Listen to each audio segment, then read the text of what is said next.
Реліф – контроль над симптомами геморою. Ходять сигнали, зокрема, з Литви, про те, що Литва готова передавати обладнання, компоненти якраз для відновлення наших об'єктів електричної генерації, зокрема для ТЕС. І от наші друзі з Балтії вже руку допомоги Україні простягнули. Так, знову ж таки, наші балтійські друзі ніколи не стоять осторонь і намагаються зробити від себе все можливе. Тільки вчора, нагадаю, Володимир Зеленський зустрічався так з представниками Латвії, і от були підписані угоди. Зокрема, наприклад, Латвія передаватиме Україні військову допомогою на 0,25% ВВП щороку. Так, і також Латвія бере на себе 10-річні зобов'язання щодо підтримки України в кіберзахисті, розмінуванні безпілотних технологій та, безумовно, сприяє нашому вступу ЄС до НАТО, сказав Зеленський. Але тим часом, поки з Латвією підписували угоду, Литва також не стояла осторонь, бачила, що відбувається з нашою енергетикою. І от заявив вчора міністр енергетики Литви Дайнюс Крейвіс, що Литва передасть в Україну обладнання для відновлення пошкодженої енергоінфраструктури. І саме передасться з Вільнюської ТЕС, та також частину обладнання з Ігналинської АЕС.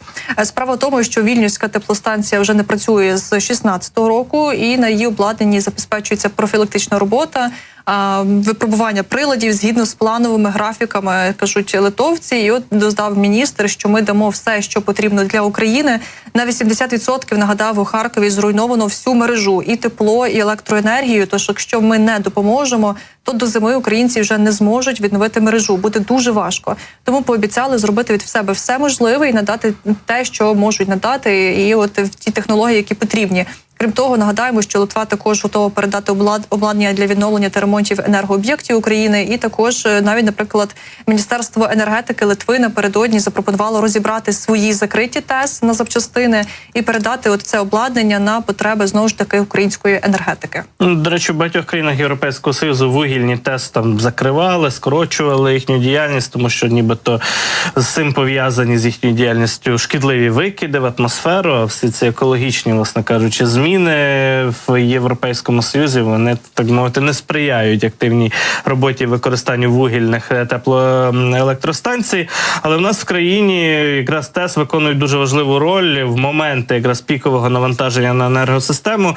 Ці об'єкти, ці електростанції були здатні, я не знаю, як зараз, бо багато ж постраждало від обстрілів, були здатні от різко нарощувати, наприклад, виробництво електроенергії і балансувати енергосистему, аби не було блекаутів, відключень, перебоїв і так далі. І в цьому сенсі росіяни знають, по яких об'єктах їм треба запускати свої ракети, аби цього дисбалансу в українській енергосистемі якраз досягнути.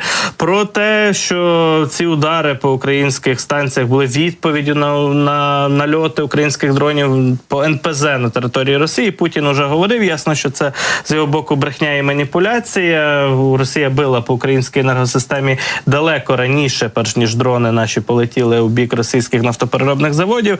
Але те, як на Заході турбуються з цього питання, так само очевидно. Ми це вже чули від представників навіть Пентагону під час слухань у Конгресі. І ось ще коротка реакція з Литви. Міністр закордонних справ Литви Даніелюс Ландсбергіс у соцмережах своїх на сторінці у Твіттері або соцмережі X опублікував допис, де прокоментував якраз логічність, скажімо так, раціональність і виправданість нальотів дронами по російських НПЗ. Він опублікував фото із часів Другої світової війни і нагадав, що союзники, коли боролися з нацистською Німеччиною, в першу чергу бомбардували саме нафтопереробні заводи, от нафтобази на території Німеччини або підконтрольних нацистам територіях, аби дійсно вивести їх з ладу і залишити німецьку армію без паливно-мастильних матеріалів.